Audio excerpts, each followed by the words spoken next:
더해진 복음이 있습니다. 해롭지 않은 듯한 몇 가지를 추가하고 그 후에는 그것이 복음 그 자체보다 더 중요한 것처럼 의미를 부여하고 그것을 의지하는 겁니다. 잘 생각해 보십시오. 모든 이단이 그러합니다. 그 이단은 단순성을 견디지 못합니다. 그리스도가 우리를 위해 죽으셨고 부활하셨다는 진리의 단순성을 견디지 못하고 뭔가를 덧붙이는데 처음에 볼 때는 해롭지 않은 듯 보입니다. 예수만 믿어서 구원이 아니라 예수를 믿는다면 할례도 받아야 되는 거야. 이것이 갈라디아 교회에 전해진 잘못된 복음이었습니다. 순전하고 완전한 복음에 뭔가 그럴듯한 것 하나를 덧붙인 겁니다. 할례를 받아야 되는 거야.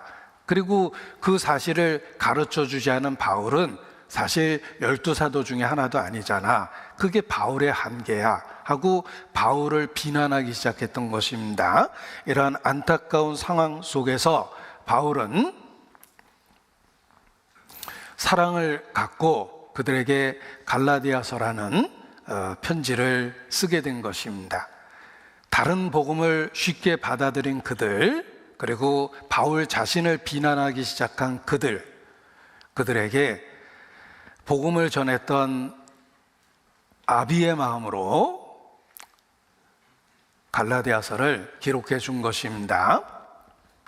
이 바울은 갈라디아 교회가 시작하는데 많은 희생을 하고 수고를 했던 사역자입니다. 그런데 그 바울조차도 그들은 잘못된 교리를 받아들여서 비난하게 된 것입니다. 이 바울은 그 사도권에 대한 의심을 많이 받았습니다. 특별히 자기가 전도한 사람들에게 그러한 의심을 받았습니다.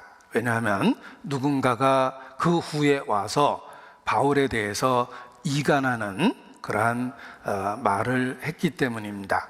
이 고린도 성도들에게도 바울은 많이 비난받고 또 오해받고 그러했습니다. 그때 바울이 했던 말이 있는데 고린도전서 9장, 갈라디아서에 표시하고 고린도전서 9장을 보시겠습니다.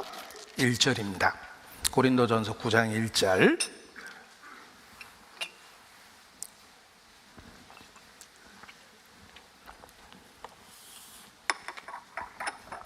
내가 자유자가 아니냐, 사도가 아니냐, 예수 우리 주를 보지 못하였느냐, 주 안에서 행한 나의 일이 너희가 아니냐.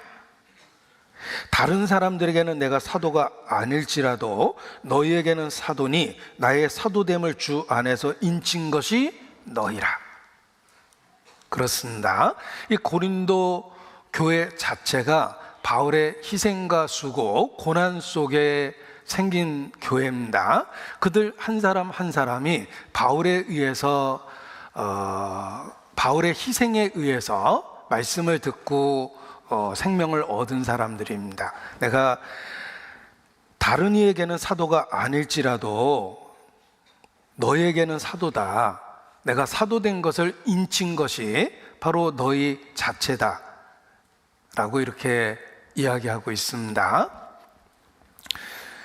바울은 이러한 그 말을 할 자격이 있었습니다. 실제로 목숨까지 내어주겠다고 그들을 위해서 단지 복음만 아니라 기꺼이 목숨까지 내어주겠다고 이렇게 사랑을 고백하고 있기 때문에 그렇습니다.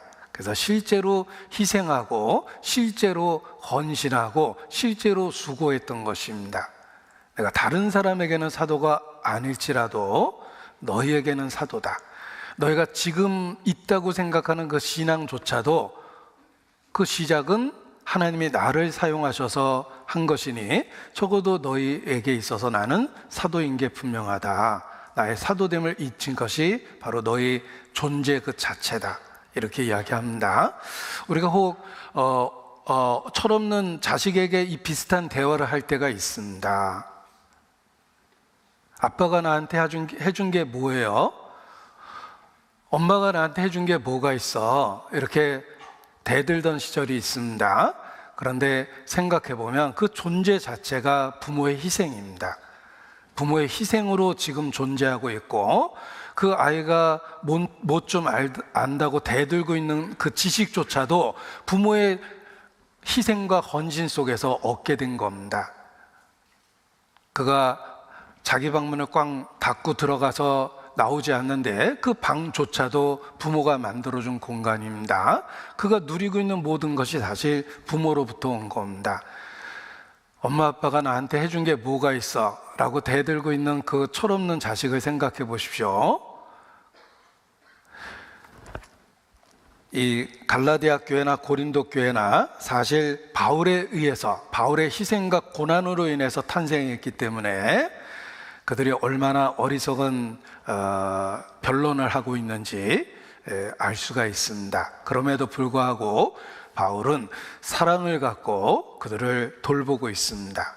무엇이 잘못됐는지를 사랑으로 조목조목 일깨워주고, 그리고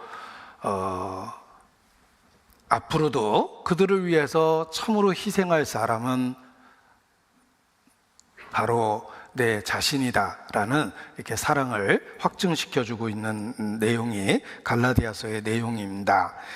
이 바울을 비난하고 또 순전한 복음으로부터 떠나는 그들을 안타까워 생각했기 때문에 이 바울은 갈라디아서를 기록했고, 시작하면서 자신이 사도라는 직분을 분명하게 이렇게 천명합니다. 그래서 갈라디아서 1장 1절에 보면 바울은 자신을 소개하면서 하나님 아버지로 말미암아 사도된 바울은 이렇게 표현합니다.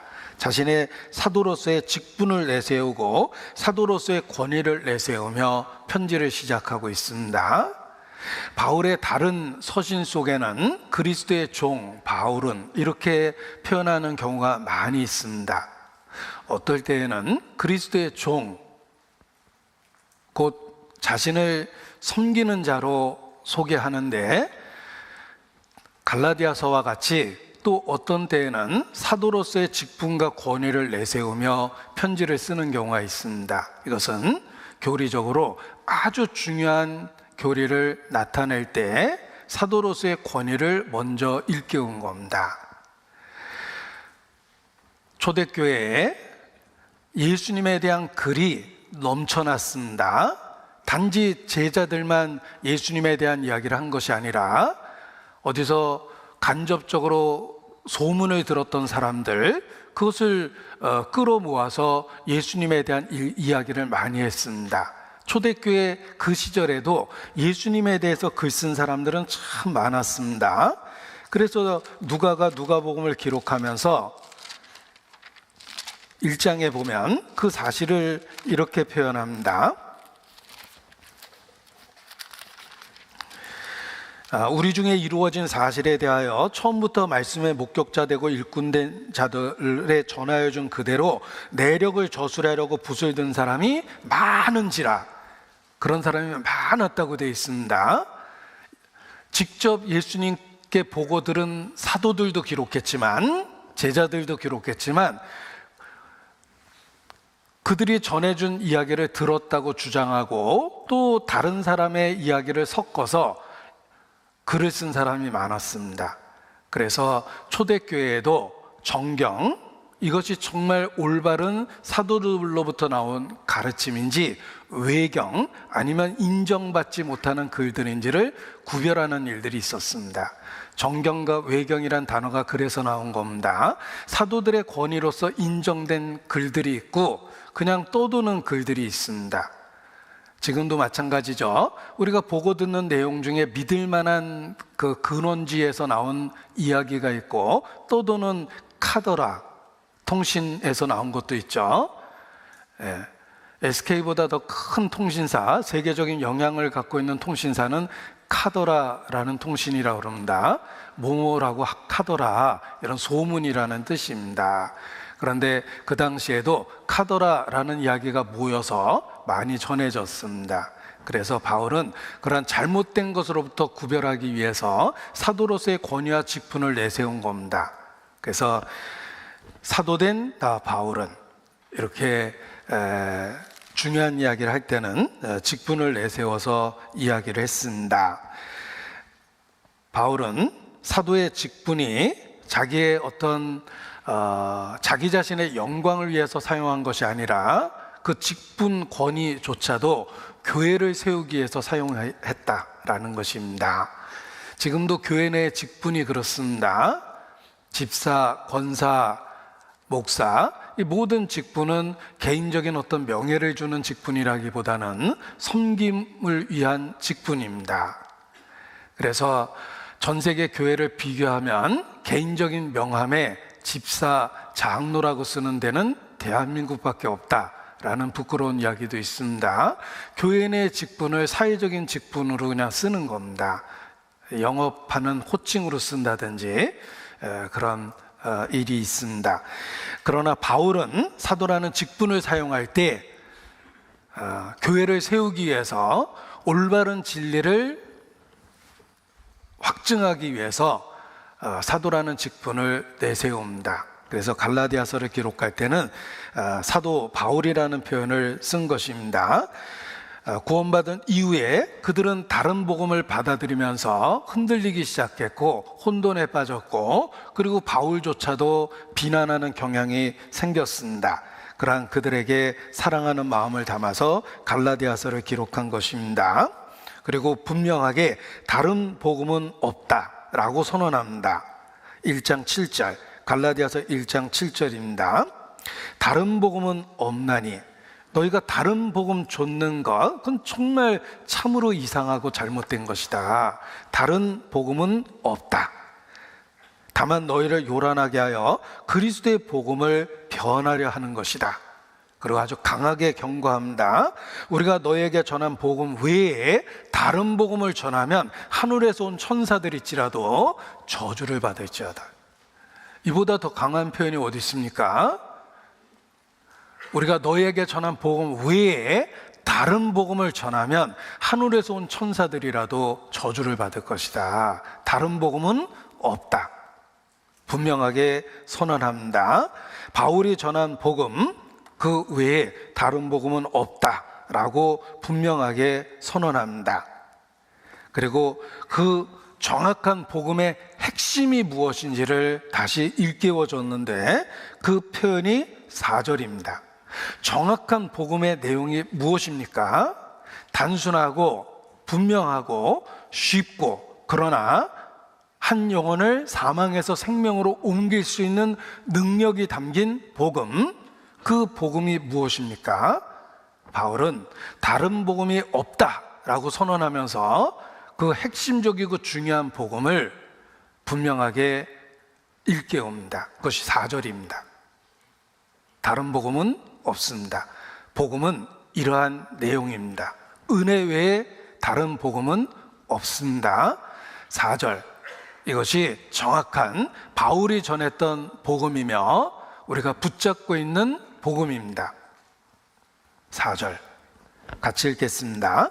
그리스도께서 하나님 곧 우리 아버지의 뜻을 따라 이 악한 세대에서 우리를 건지시려고 우리 죄를 위하여 자기 몸을 들이셨으니.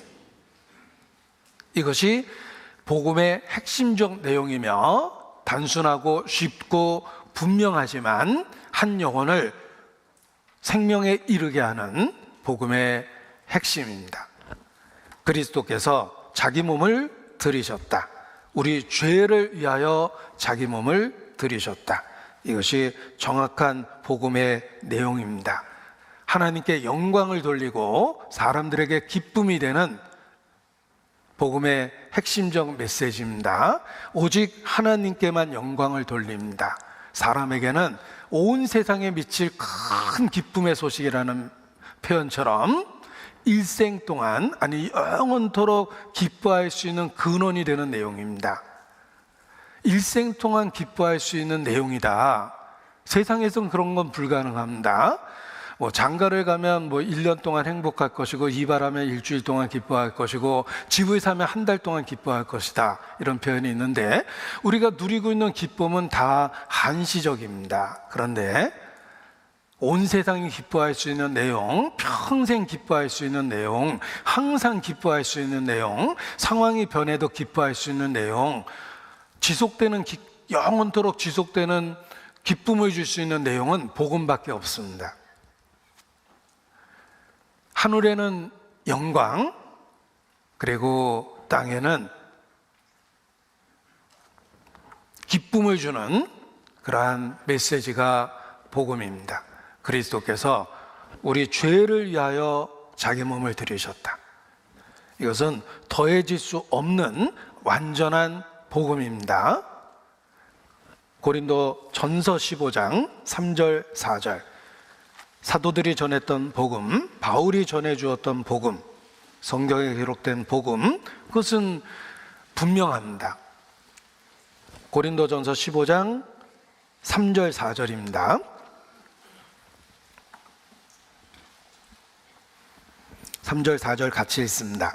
내가 받은 것을 먼저 너에게 전하였느니 이는 성경대로 그리스도께서 우리 죄를 위하여 죽으시고 장사 지낸 바 되었다가 성경대로 사흘 만에 다시 살아나사, 이것이 복음입니다.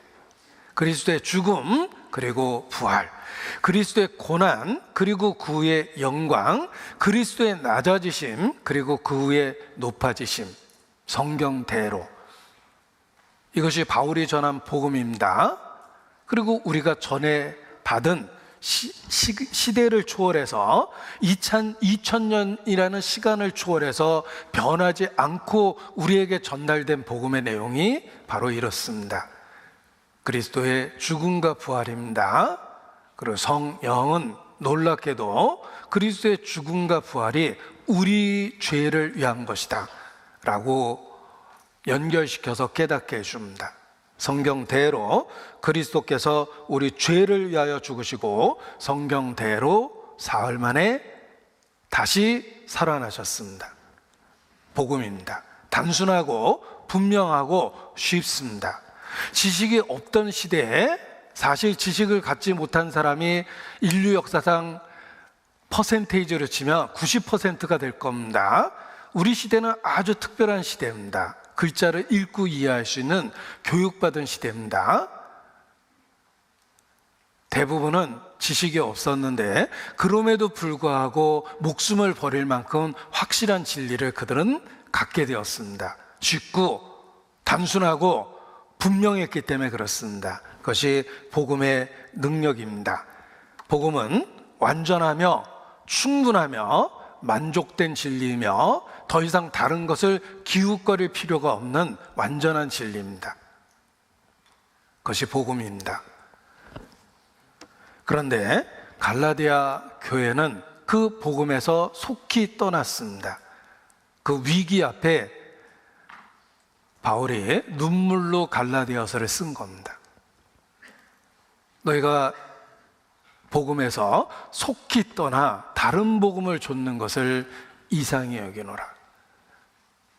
다른 복음은 없습니다. 아무리 그럴듯한 이야기를 덧붙여도 다른 복음은 없습니다.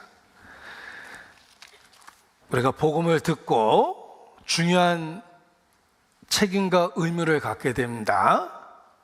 그 복음 안에 머물러야 될 책임과 의무가 있습니다. 그걸 믿음이라고 그러는 거예요. 믿음은 복음의 단순성을 붙들고 있는 겁니다.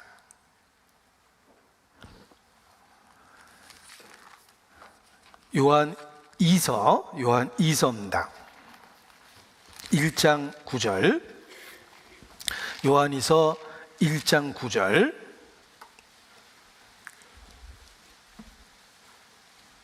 함께 읽습니다. 지인의 처 그리스도 교훈 안에 거하지 아니하는 자마다 하나님을 모시지 못하되 교훈 안에 거하는 이 사람이 아버지와 아들을 모시느니라. 그리스도 교훈 안에 거해야 됩니다. 머물러 있어야 됩니다. 벗어나면 안 됩니다. 그것을 믿음이라고 표현합니다. 그 단순하고 분명한 진리를 붙잡고 있는 것, 그것이 믿음입니다. 그런데 갈라디아 교인들처럼 속히 떠나는 사람들이 있습니다. 지인의 처, 거하지 않는 사람들이 있습니다. 지인의 처. 우리가 목적지를 두고 여행을 할 때 정말 안타까운 것은 졸다가 그 전역에서 깜짝 놀라서 후다닥 내려버리는 사람이 있습니다. 계속 타고 있어야 되는데 그 전점거에서 내려버린 겁니다. 참 안타깝죠? 다음 열차는 내일 있는데 진짜 안타깝습니다. 더 안타까운 사람은 그 역을 지나가서 깨는 사람입니다. 그 전역에서 내린 사람도 안타깝고, 더 안타까운 건 내려야 될 곳에서 내리지 못하고 지나가는 사람입니다. 표적지가 있고 표적지에 사격을 한다고 가정해 보십시오. 그 앞에 맞히는 것도 안타깝고 그 훨씬 뒤편에 맞추는 것도 안타깝습니다. 아무튼 표적에서 벗어났죠. 복음이 그렇습니다. 복음은 그 전 단계에서 머물러도 안 되고 더 위험한 건 지나가는 거예요. 이 지내치는 사람들이 있습니다. 단순한 복음을 견디지 못하고 거기다 뭔가를 더해서 그것이 더 중요한 것처럼 과장하는 상태가 되어버립니다. 더해진 복음이 있습니다. 해롭지 않은 듯한 몇 가지를 추가하고 그 후에는 그것이 복음 그 자체보다 더 중요한 것처럼 의미를 부여하고 그것을 의지하는 겁니다. 잘 생각해 보십시오. 모든 이단이 그러합니다. 그 이단은 단순성을 견디지 못합니다. 그리스도가 우리를 위해 죽으셨고 부활하셨다는 진리의 단순성을 견디지 못하고 뭔가를 덧붙이는데 처음에 볼 때는 해롭지 않은 듯 보입니다. 할례 안 받는 것보단 받는 게 낫잖아. 성경에도 아브라함과 그 자손들에게 받으라고 그랬고 영원한 언약이라고 그랬으니까 영원한, 거기다 밑줄 긋겠죠? 그러니까 받는 게 더 나은 거야. 그런가? 난 예수님 믿어. 그래, 그러니까 받아봐. 더 나아질 거야. 해롭지 않은 듯한 뭔가를 추가하는 겁니다. 처음에는 할례를 추가했죠? 그 다음에는 안식일을 지키라고 이야기할 겁니다. 제7 안식일은 금요일날 해질 때부터잖아. 지금은 썬데이 일요일날 모이는 건 태양신 숭배야. 그러니까 네가 정말 예수님을 믿는다면 특별한 날, 하나님이 정하신 날 안식일을 지켜야 되는 거야. 하나를 더 붙여봤습니다. 또 붙일 수도 있어요. 예수님은 6월절 양이 되셨잖아. 1년 중에 딱 하루는 6월절 하루야. 안식일은 1년 동안 반복되니까 52번이나 되지만 6월절은 한 번이잖아. 이건 더 중요한 거야. 6월절 양이 됐으니까 6월절을 지켜야 돼. 네가 예수 믿는다 그러면 6월절을 지켜야지. 어려움이 있어도 지켜야 되는 거야. 그게 네 믿음이야. 뭔가를 또 더했습니다. 복음에다 뭔가를 더해놓고 그것이 중요하다고 계속 의미를 부여하고 그것이 그 모임의 특징이 돼버립니다. 어떻게 생각하십니까? 복음에서 속히 떠난 겁니다. 은혜로부터 떨어진 것입니다. 할례를 지키려 하는 너희여, 그리스도에게서 떨어지고 은혜에서 떨어진 자로다. 하늘에서 온 천사들이라도 저주를 받으시어다. 더하면 안 됩니다. 복음은 그냥 복음이에요. 그런데 잘못된 가르침은 복음 자체를 부정하는 것이 아니라 꼭 뭔가를 덧붙이고 덧붙인 것에 의미를 두는 겁니다. 그게 잘못된 거예요. 그게 다른 복음입니다. 우리는 지내치면 안 됩니다. 그리스도의 교훈과 복음에 머물러 거하고 있어야 됩니다. 거기에 정착해서 살아야 되는 거예요. 영원토록 내 할 말 예수의 피 밖에 없네. 이것이 참된 그리스도인의 고백입니다. 예수의 피 믿지. 그리고 더 의미 있는 것은 더하면 더 이상 그리스도인이 아니에요. 그는 특정한 교파의 추종자가 되는 것입니다. 다른 복음은 없습니다. 우리는 복음의 단순성 속에서 충분하고 완전하고 더 이상 흔들리지 않는 진리를 발견해야 됩니다. 하나님의 아들이, 하나님의 육체를 갖고 이 땅에 오셔서 죄를 알지도 못하신 그분이 천하를 흔들 수 있는 능력 있는 그분이 침묵하고 십자가에서 초라하게 죽어갔습니다. 왜? 우리 죄를 위하여. 그거 하나만으로 충분하고 완전한 답이 되는 거예요. 더 이상 흔들릴 필요가 없습니다. 모든 그리스도인의 고백 속에 그게 나옵니다. 충분하고 완전한 진리가 됐다라고 느끼는 거예요. 다른 복음은 없습니다. 다른 뭔가를 더하고 거기에 의미가 있다고 생각하면 안 됩니다. 더해진 모든 것. 또 어떤 교파에서는 특정한 지도자를 추종합니다. 존경할 만한 누군가를 내세워서 그에게 어떤 권위가 있다고 주장을 합니다. 예를 들면 장로교인들한테 칼빈은 대단하죠. 또 역사적인 기독교 역사 속에서 어거스틴, 아우구스티누스 어거스틴 대단하잖아. 특별한 사람을 특별하게 여기고 그에 더해진 가르침을 추종하는 겁니다. 이런 사람도 정말 많습니다. 어느 순간부터 그리스도인이 아닙니다. 어떤 특정 교파의 색깔을 가지면서 그 교인이 돼버리는 거예요. 인간적인 지도자를 추정하고 그가 우리 시대의 특별한 사람이다 라고 주장하고 그것을 추종하는 겁니다. 모든 종교적 단체의 지도자는 그런 위엄을 갖고 있어요. 자기 자신을 특별하게 여길 수 있는 위엄을 갖고 있습니다. 그래서 어떤 교파에서는 그분은 그리스도의 종, 노예야. 처음엔 그렇게 시작하는데 그분이 특별하다고 자꾸 생각하니까 종, 노예 이렇게 얘기하니까 좀 결례가 되는 것 같아서 그분은 그리스도의 종님이야. 종과 님이라는 단어는 분명히 안 어울리는데 서슴없이 씁니다. 그분은 특별하잖아. 사람들 사이에는 높아지는 기분을 누릴 수 있을지 모르겠습니다. 그러다가 예수님 당시에는 하나님의 아들까지 죽인 거예요. 유대 종교가 대제사장, 그들은 종교적 권위를 누리고 자신들이 특별하다고 주장하기 시작했으며 그걸 비난하는 예수님을 도저히 용서할 수가 없었어요. 살인강도 바라바보다 더 미워했던 겁니다. 저 죽여야 되는 거예요. 지금도 그렇습니다. 교회 안에서 자기를 높이면 틀림없이 교회를 대적합니다.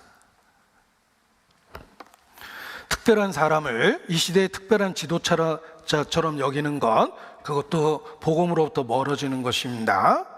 그리고 또 다른 복음은 성경 자체를 우상화하는 겁니다. 이 말씀이 곧 하나님이시니라. 그렇습니다. 하나님은 말씀을 수단과 도구로 삼아서 우리에게 자기 자신을 계시하셨어요. 이 말씀은 히브리어로 기록됐습니다. 소수의 언어예요. 이 말씀은 헬라어로 기록됐습니다. 고대어예요. 우리 시대 하나님은 히브리어로 나에게 얘기하지 않습니다. 헬라어로 말하지 않습니다. 하나님은 성령으로 말씀이라는 수단과 도구를 삼아서 나에게 말씀하시는 거예요. 평범한 글인데 성령이 역사하셔서 그 글이 살아계신 하나님 마음을 나타내고 하나님의 뜻을 나타내고 그러는 거예요. 평범한 글 속에서 엄청난 감동을 받습니다. 그건 단지 글이 아니에요. 성령이 역사하셔서 그렇게 되는 겁니다. 나한테 히브리어로 얘기하지 않았습니다. 나한테 헬라어로 이야기하지 않았습니다. 성령으로 얘기하셨기 때문에 평범했던 구절들이 너무 특별하게 마음에 충격이 되고 변화를 일으키는 겁니다. 그런데 만약에 성경 그 자체를 숭배한다고 생각해 보십시오. 성경 숭배자가 됩니다. 살아계신 하나님이 아니라 살아계신 하나님의 과의 관계와 사귐이 아니라 그냥 성경 자체의 문자에 매어서 성경 숭배자가 돼버립니다. 하나님이 있어야 될 그 자리에 성경이 딱 차지하고 있는 거예요. 그리고 성경의 지식이 높아질수록 자기가 하나님과 아주 가까워진 것 같다고 착각을 합니다. 지식은 교만하게 하며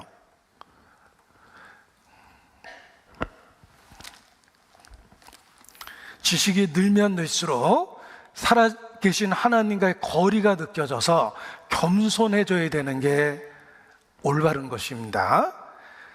하늘이 얼마나 광대하고 높은지를 깨달으면 땅에 붙어있는 내가 얼마나 작고 초라한지를 깨닫습니다.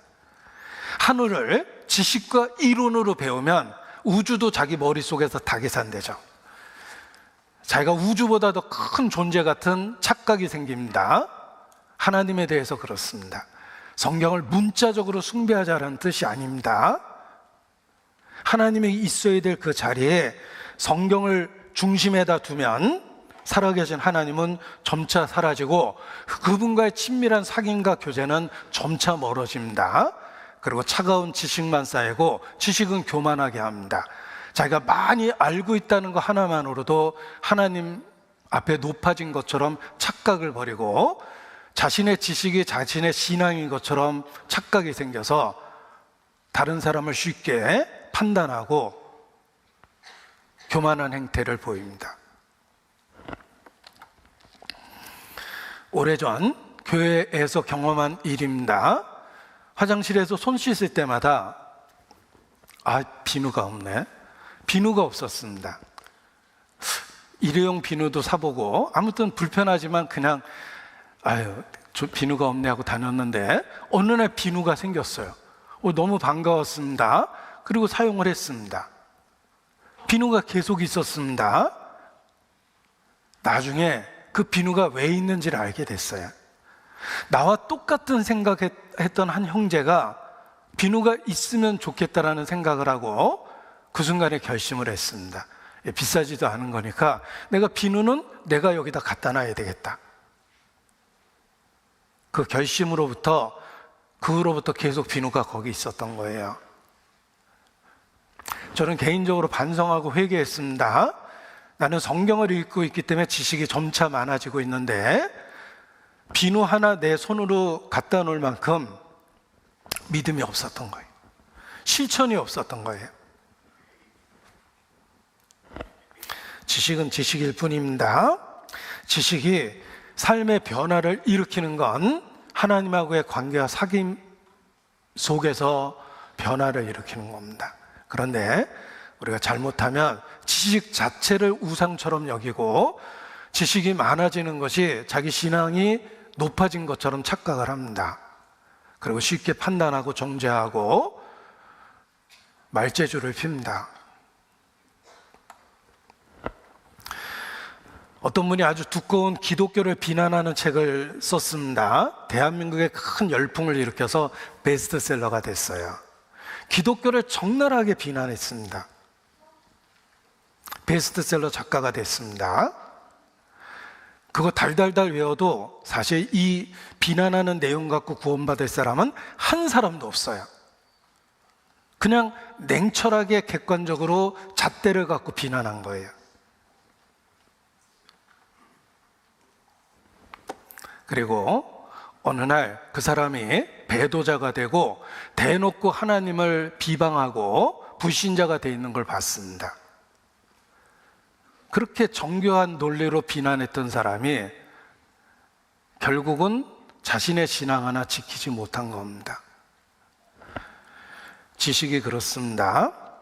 우리 시대에 정말 안타까운 것은 어떤 특별한 번역이 특별한 위치에 있는 것처럼 여기고 그걸 주장하고 온통 마음과 생각이 거기에 집중되어 있는 겁니다.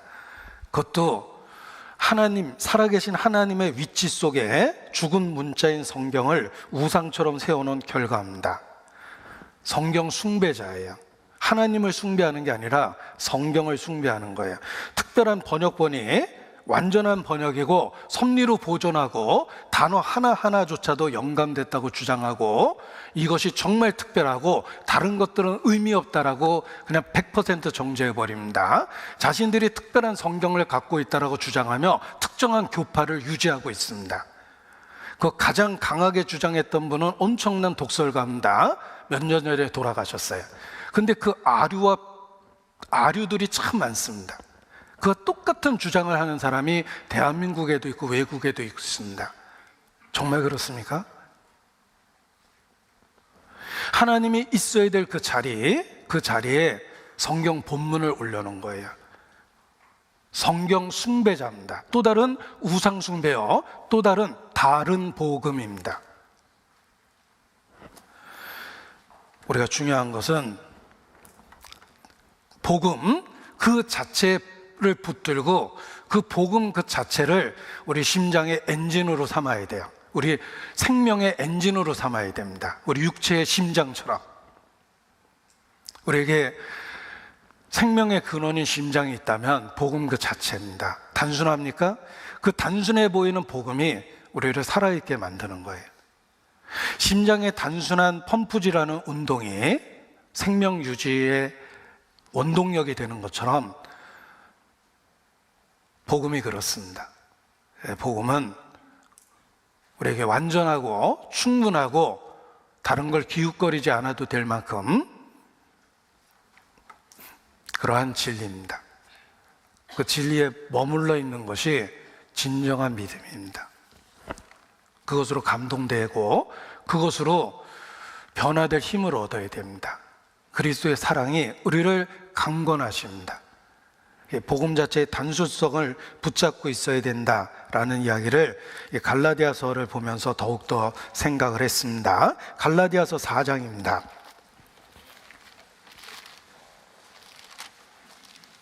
4절, 때가 참에 하나님이 그 아들을 보내사 여자에게 나게 하시고 율법 아래 나게 하신 것은 율법 아래에 있는 자들을 속량하시고 우리로 아들의 명분을 얻게 하려 하심이라. 여기 율법 아래 있게 하셨다라는 표현이 있습니다.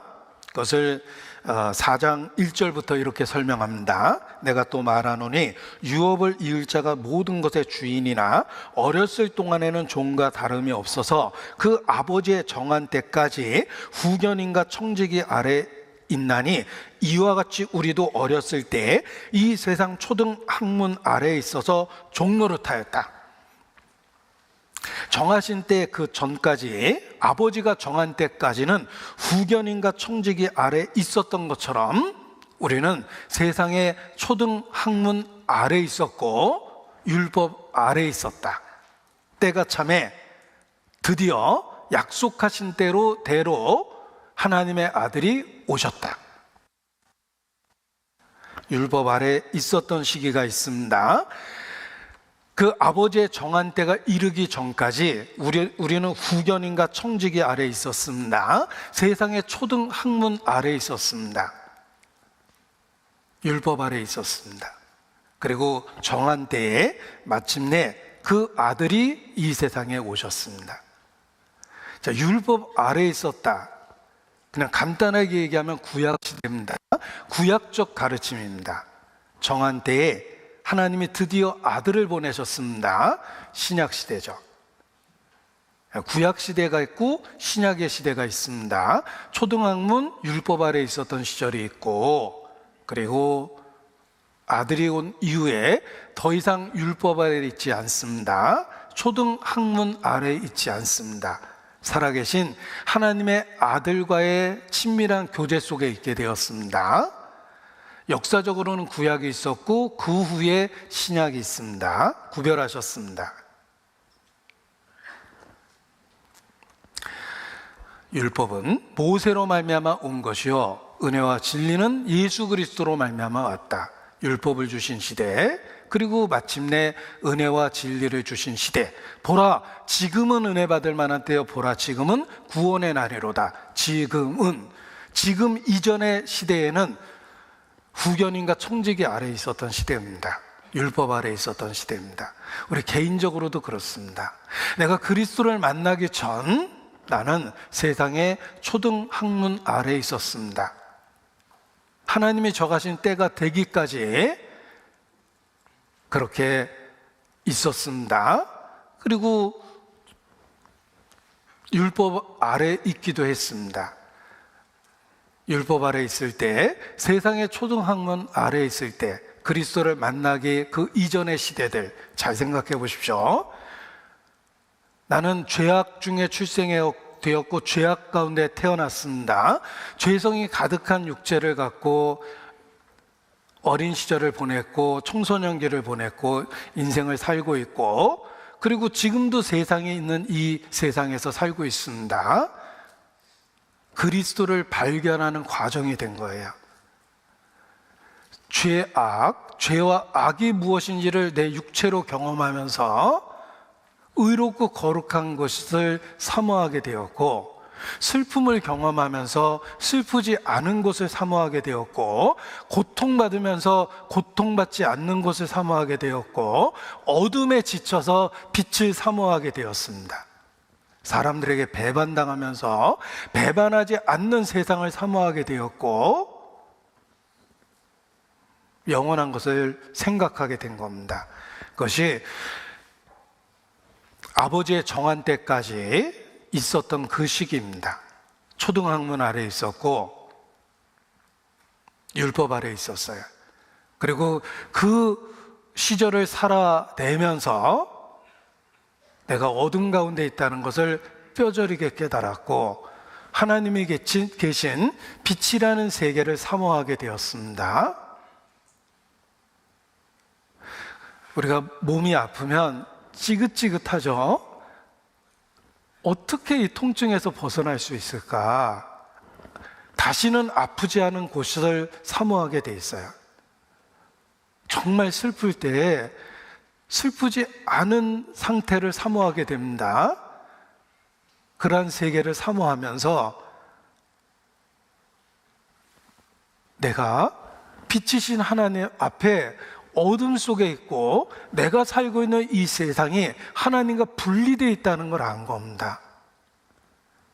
그리고 완전한 그곳을 사모하게 되죠. 이상적인 그곳을 사모하게 됩니다. 내가 어떻게 그곳에 갈 수 있을까? 종교? 그 어떤 종교적인 수단도 방법이 없습니다. 노력? 나는 입시 하나 치르면서도 내 노력의 한계를 느껴요. 공부를 해보면 내가 할 수 있는 한계가 있어요. 하물며 영원한 천국을 사모하지만 나의 한계를 뼈저리게 느낍니다. 이건 내 인생 7, 80을 투자해서 될 문제가 아니라는 거예요. 사람으로서는 할 수 없을 때 하나님으로서는 할 수 있느니라. 하나님은 하실 수 있겠죠. 창조주니까. 근데 정말 나 같은 거에게 그런 은혜를 주실까? 사람은 하나님의 형상이고 내 속에 있는 영과 혼을 존귀히 여기신다고 하나님 말씀하십니다. 그리고 그 놀라운 사랑을 실제로 보여주셨어요. 독생자를 주셨어요. 그리스도를 보내셨어요. 나는 그리스도를 믿을 수밖에 없는 상태예요. 내게 던져진 유일한 밧줄이에요. 이거 거절하면 죽는 거예요. 그리스도 이전에 내가 살았던 모든 삶의 경험과 흔적들은 하나님이 계신 세계를 사모하게 만들고 그리스도를 믿을 수밖에 없는 필요성을 가르쳐 준 거예요. 살아봤으니까 고백할 수밖에 없어요. 내가 주를 사랑하는 줄 주께서 아시나이다. 주님 없으면 나한텐 희망이 없는 거예요. 유일한 희망이기 때문에 주님을 사랑한다고 고백할 수밖에 없습니다. 그리스도를 믿어야 될 이유를 발견한 겁니다. 우리가 그리스도 없이 살았던 그 시절이 내게 왜 그리스도가 필요한지를 뼈저리게 깨닫게 해주고 그 시절을 살아봤기 때문에 지금 믿음을 지키고 있는 거예요. 우리도 후견인과 청지기 아래 있었다. 그 정한 때까지는 그 이전 시대를 살아본 겁니다.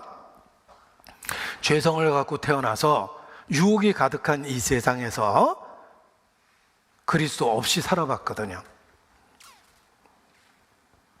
그런데 그 살아본 경험으로 빛이신 하나님의 세계를 사모하게 되었고 내가 그 나라에 갈 수 있는 유일한 방법은 하나님이 날 불쌍히 여기고 그쪽으로 끌어주셔야 되는 거예요.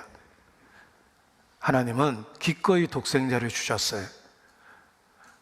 우리가 그 이전의 경험을 통해서 그리스도를 믿게 됐고 지금도 믿음을 지킬 이유를 갖고 있는 겁니다. 살아봤기 때문에 아는 거예요. 우리 집도 떠나보면 집 떠나면 고생한다 그러죠. 집이 얼마나 소중한지 알게 됩니다. 철없던 시절에는 툭 하면 나가버릴 거라고 막 그랬는데 막상 나가보면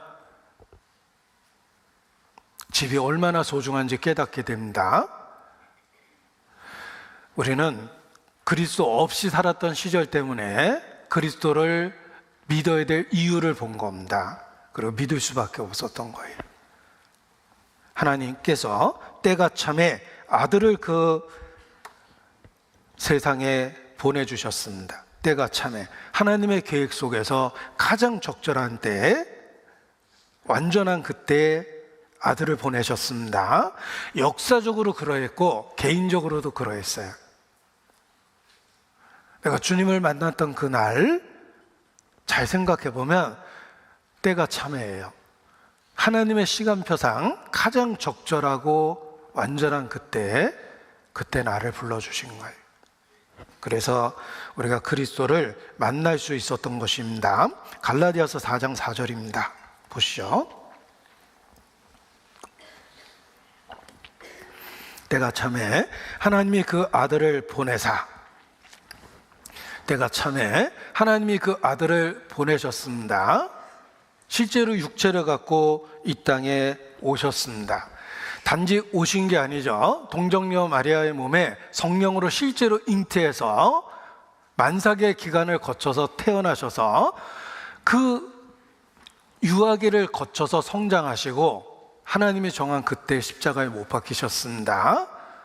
하나님은 이론과 교리로서 이 세상에 왔다 가신 게 아닙니다. 실제로 우리가 살고 있는 세상에 참여하셨어요.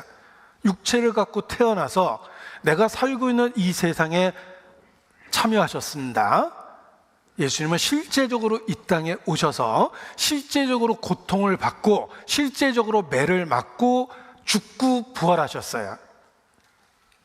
팩트, 사실이죠.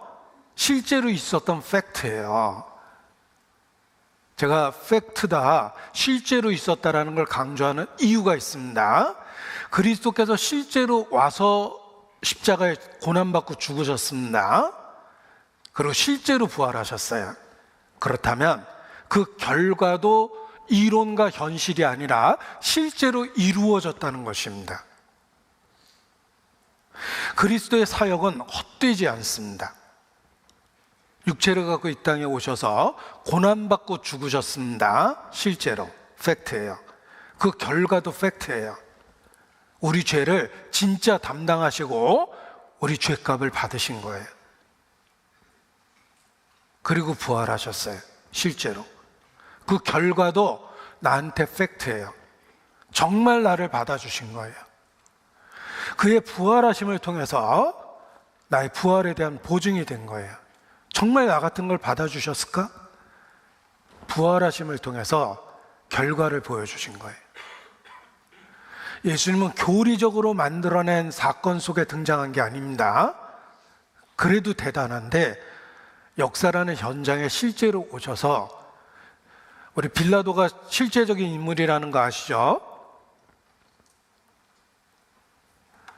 로마 역사를 통해서 그가 그 시대의 실제로 지배자라는 게 확인이 됐어요. 마찬가지로 예수님도 그 시절에 본디오 빌라도에게 고난을 받은 거예요. 다 실제예요. 그렇다면 결과도 실제예요. 내 죄값을 갚아준 것도 실제고, 나를 의롭다 하신 것도 실제고, 나를 받아주신 것도 다 실제예요. 이게 공교롭게 만든 이야기가 아니라는 걸 우리는 확신할 수 있게 됩니다. 그리고 결과가 아주 분명합니다. 예수께서 육체를 갖고 이 땅에 오셔서 고난받고 죽고 부활하셨습니다. 결과가 무엇입니까? 5절입니다. 율법 아래 있는 자들을 속량하시고 우리로 아들의 명분을 얻게 하려 하심이라. 이게 실제로 이루어졌다는 거예요. 그 결과 우리를 속량하시고 우리를 아들이 되게 하셨어요. 이것이 복음입니다. 예수님이 십자가에 죽으셨다, 부활하셨다, 죽으셨다. 안 됐네. 부활하셨다. 대단하네. 그래서 뭐? 나하고 무슨 관련이 있습니까? 그 결과가 생겼어요. 속량하시고 아들이 되게 하셨어요. 이것도 실제예요. 나는 예수님을 믿습니다. 그의 죽음과 부활은 결코 헛되지 않습니다. 다 이루었다고 소리치셨습니다. 그보다 더 어떻게 확실한 증거가 있습니까? 그리고 그 결과도 나한테 실제로 이루어졌다는 거예요. 나를 속량하시고 아들 삼으셨다는 거예요.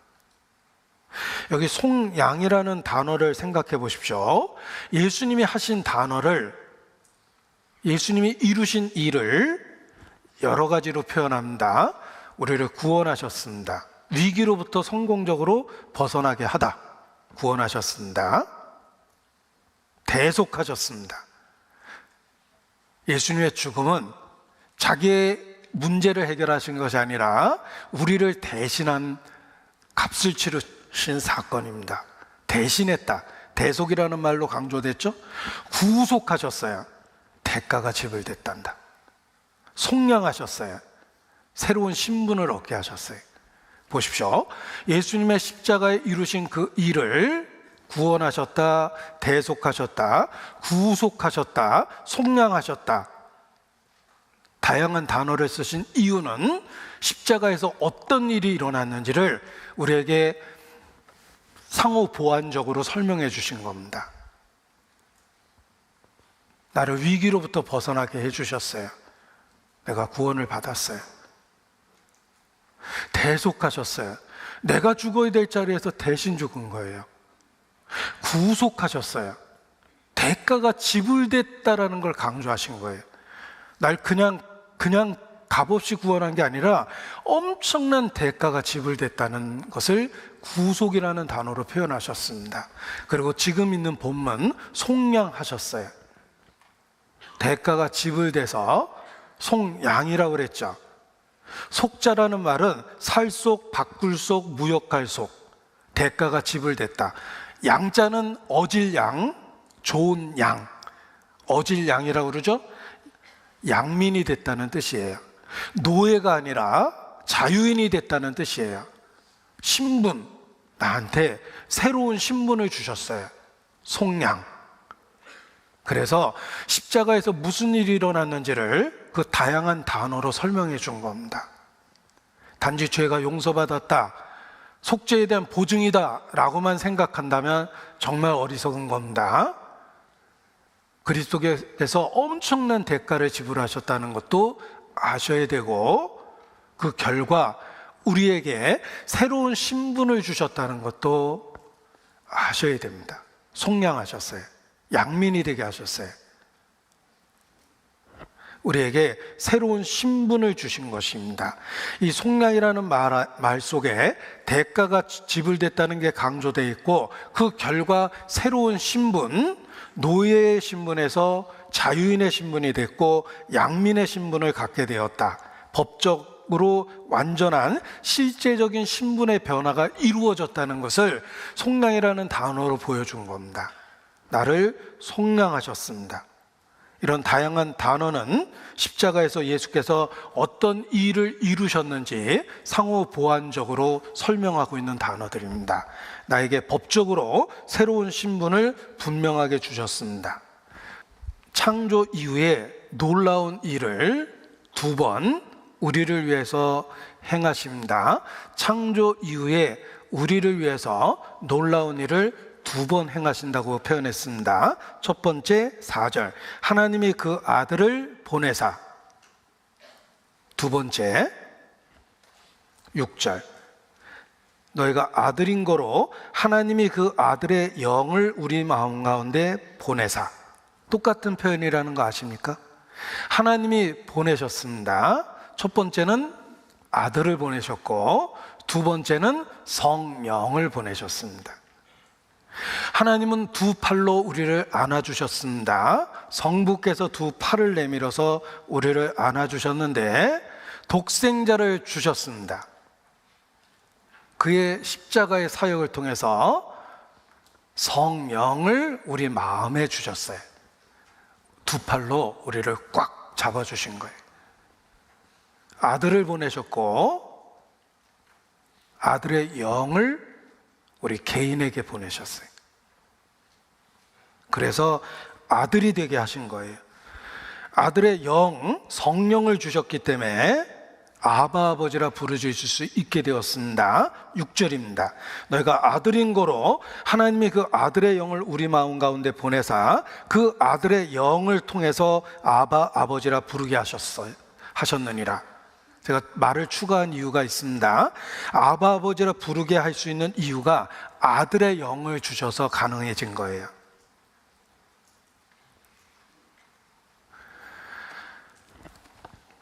성령을 주셔서 하나님을 아바 아버지라 부르게 했습니다. 알라신을 믿는 이슬람교에서는 알라신을 부르는 호칭이 99가지 다양하다고 이야기합니다. 그러나 절대로 알라신을 아버지라 부르지 않습니다. 신성모독이에요. 감히 하나님을, 피조물이. 그런데 성령을 주셔서 감히 하나님을 아버지라 부를 수 있도록 우리를 양자, 아들의 위치를 주신 거예요. 저는 아버지라는 어른이 부르는 호칭보다는 아빠라는 아이가 부르는 호칭을 더 위로를 받습니다.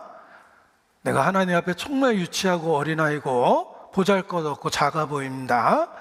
하나님을 아버지라 부르는 것조차도 내게 허락이 안 될 정도로 내가 작게 느껴질 때 하나님은 기꺼이 아바가 되어 주시겠다고 얘기하셨어요. 아바라는 말이 어린아이가 아빠를 부르는 호칭입니다. 내가 아빠라는 발음조차 제대로 못할 만큼 미성숙할지라도 하나님은 기꺼이 미성숙한 나의 아버지가 되어 주겠다는 뜻이에요.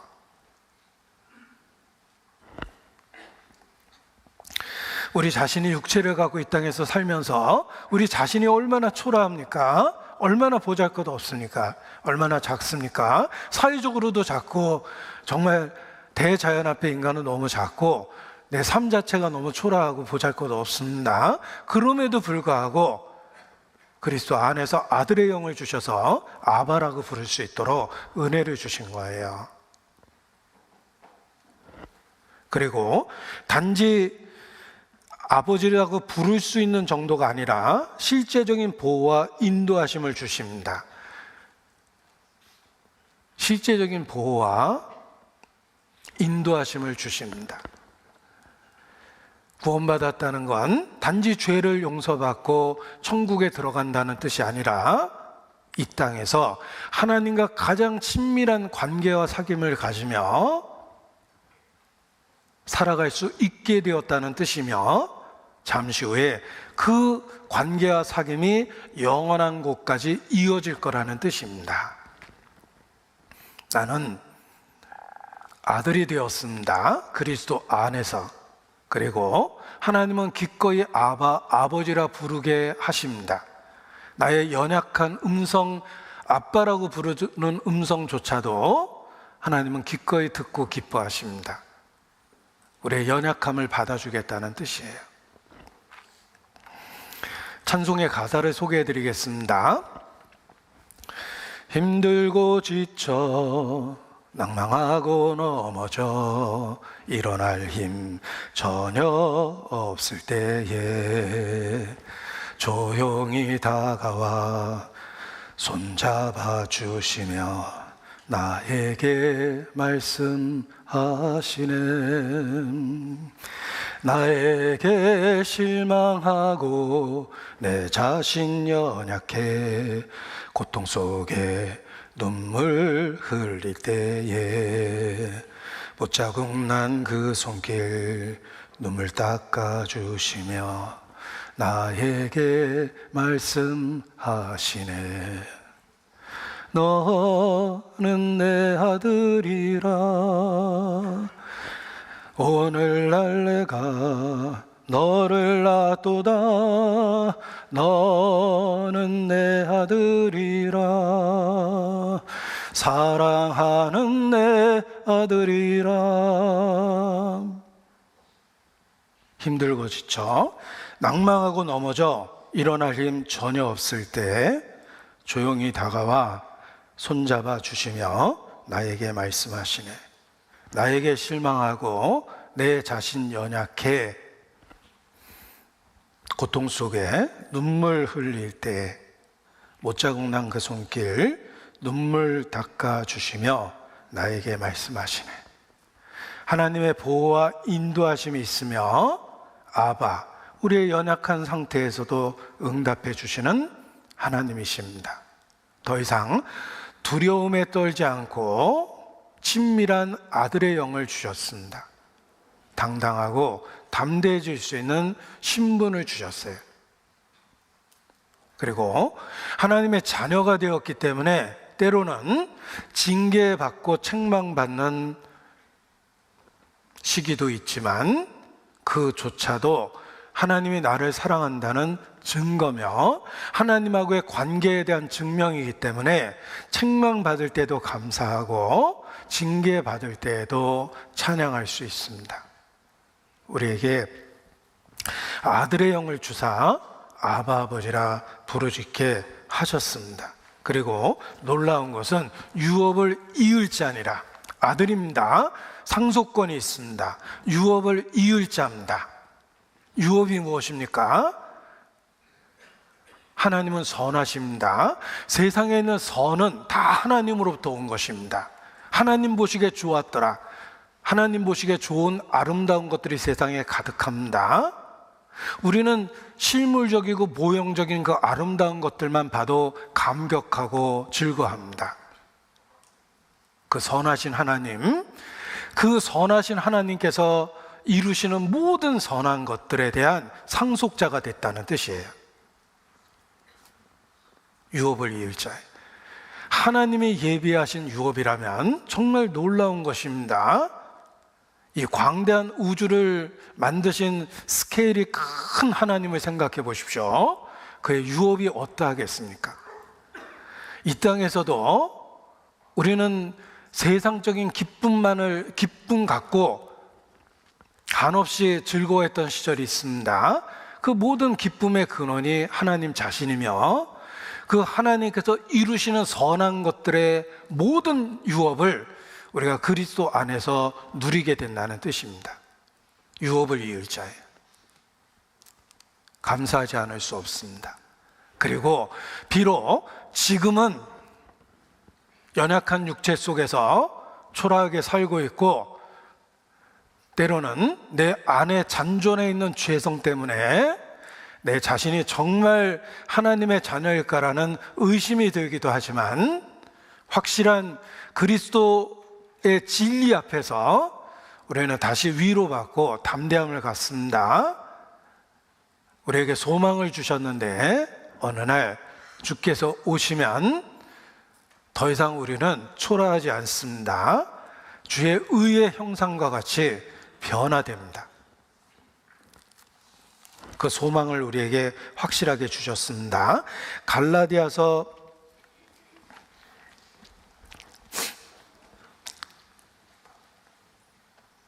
4장 7절 다시 봅니다.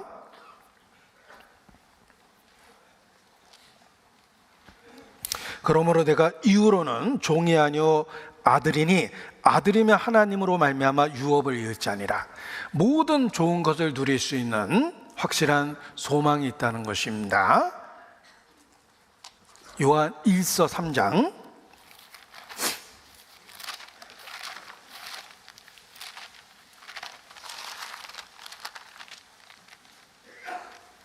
2절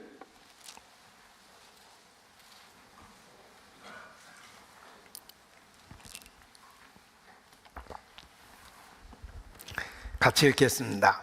사랑하는 자들아, 우리가 지금은 하나님의 자녀라. 장래에 어떻게 될 것은 아직 나타내지 아니하셨으나 그가 나타나심이 되면 우리가 그와 같을 줄 아는 것은 그의 계신 그대로 볼 것을 인함이니. 자, 우리의 소망이 있습니다. 그가 나타나심이 되면 우리에게 소망이 있습니다. 우리가 그와 같을 줄 압니다. 주님은 영광스럽게 변화된 의의 형상을 갖고 계십니다. 지금은 우리가 초라한 육체 가운데 있습니다. 그러나 장래에 그가 나타나심이 되면 우리가 그와 같을 줄 안다. 주님의 영광스러운 모습을 갖게 됩니다. 더 이상 초라하지 않습니다. 더 이상 죄성에 흔들리지 않습니다. 연약하지 않습니다. 그와 같을 줄 아는 소망이 있습니다. 그래서 매일의 삶이 그 소망 가운데 살게 하신 것입니다. 우리가 몸의 구속을 기다리게 하셨습니다. 자, 아들의 신분이 있습니다. 우리에게 소망이 확실합니다. 그래서 즐거워하고 주님 뜻대로 살고자 하는 마음을 갖게 되는 것입니다. 어렸을 때 주일학교에서 배운 노래입니다. 왕왕왕왕 나는 왕자다. 하나님 나라에 나는 왕자다. 내가 비록 어릴지라도 나는 왕자다. 내 앞길 가로막는 자 모두 다 물리치리라. 이 세상을 앞장서가는 나는 왕자다. 한번 따라해 보십시오. 앞으로 속으로 따라해 보세요. 나는 왕자다.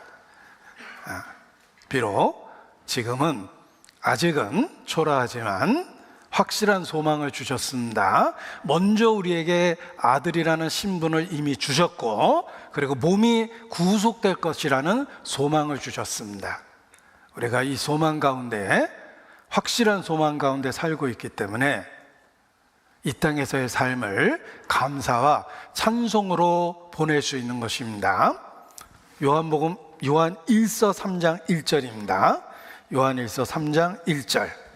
보라, 매일 봐야 됩니다. 매일 스스로 일깨워야 됩니다. 보라, 아버지께서 어떠한 사랑을 우리에게 주사 하나님의 자녀라 일컬음을 얻게 하셨는고 우리가 그러하도다.